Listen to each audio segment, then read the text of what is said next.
बंगाल का तुर्की सेनापति बख्तियार खिलजी पूर्व की यह भूमि भी आसानी से जीती जा सकती है। भारत की धरती पर एक ऐसा साम्राज्य भी था कि उसे हराना मुश्किल ही नहीं नामुमकिन माना जाता था। उसकी फौज, उनकी तोप से हर कोई डरता था। उसकी फौज, उसकी तलवार को देखकर दुश्मन बिना चप्पल पहने ही उनके आगे से भाग जाता था। और उस साम्राज्य का नाम था मुगल एम्पायर। लेकिन इस महान एम्पायर के सपने एक जगह आकर खत्म हो जाती है। एक ऐसी जमीन, ना कोई तलवार उसे झुका पाया, ना किसी दुश्मनों के तोप ने उसे गिरा पाया। एक ऐसी प्रजा जिनका हौसला नदी की लहर जैसी थी और जिनका संकल्प पहाड़ों से भी ऊंचा। वो था असम के अमर अहोम साम्राज्य।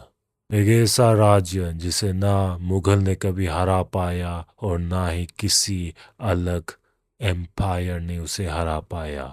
तो आइए आज हम जानने की कोशिश करेंगे कि क्या वजह था कि मुगल्स ने कभी अहोम साम्राज्य को कभी कब्जा ना कर पाया। 13वीं सदी में सुकाफा नाम का एक ताई राजकुमार पटकाई पहाड़ियों को पार कर ब्रह्मपुत्र घाटी में पहुंचा। उसने तलवार से राज्य नहीं बनाया, एक ऐसा राज्य जिसकी नींव तलवार पर नहीं, समझदारी और सामंजस्य पर रखी गई थी। अहोम शासकों ने कभी यह कोशिश नहीं की कि स्थानीय जनजातियों को अपनी पहचान छोड़ने पर मजबूर किया जाए। इसके बजाय उन्होंने उन्हें साथ लेकर चलने का रास्ता चुना।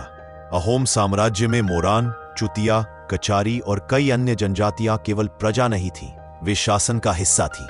उनकी परंपराएं, उनकी भाषाएं और उनकी सामाजिक व्यवस्थाएं सम्मान के साथ स्वीकार की गईं। अहोम शासकों ने कभी यह शर्त नहीं रखी कि शासन का हिस्सा बनने के लिए भाषा बदली जाए, देवता बदले जाए या रीति रिवाज छोड़े जाए। मोरान अपनी परंपराओं के साथ रहे, चुतिया अपनी पहचान के साथ, कचारी अपनी सामाजिक ढांचे के साथ, और यही विविधताएं अहोम राज्य की सबसे बड़ी ताकत बन गई। शायद इसी कारण अहोम साम्राज्य केवल एक राजवंश नहीं रहा, वह एक ऐसा समाज बन गया जिसके लोग उसे अपना राज्य मानते थे। और जब भी उस राज्य पर संकट आया तो वही विविध समाज एक साथ खड़ा हो गया। लेकिन अहोमों के उदय से कई दशक पहले ही असम की इस भूमि ने पहले बाहरी आक्रमण का सामना कर लिया था। 13वीं सदी की शुरुआत में बंगाल का तुर्की सेनापति बख्तियार खिलजी पूर्व की ओर बढ़ा। उस समय असम को कामरूप के नाम से जाना जाता था और कामरूप का शासन था राजा पृथु।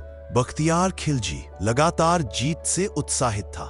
बंगाल पर कब्जे के बाद उसे लगा कि पूर्व की यह भूमि भी आसानी से जीती जा सकती है, लेकिन उसने कामरूप की भौगोलिक सच्चाई को कम आंक लिया। जैसे ही खिलजी की घुड़सवार सेना कामरूप की सीमा में घुसी, घने जंगल, तेज नदियां और अपरिचित रास्ते उसके खिलाफ खड़े हो गए।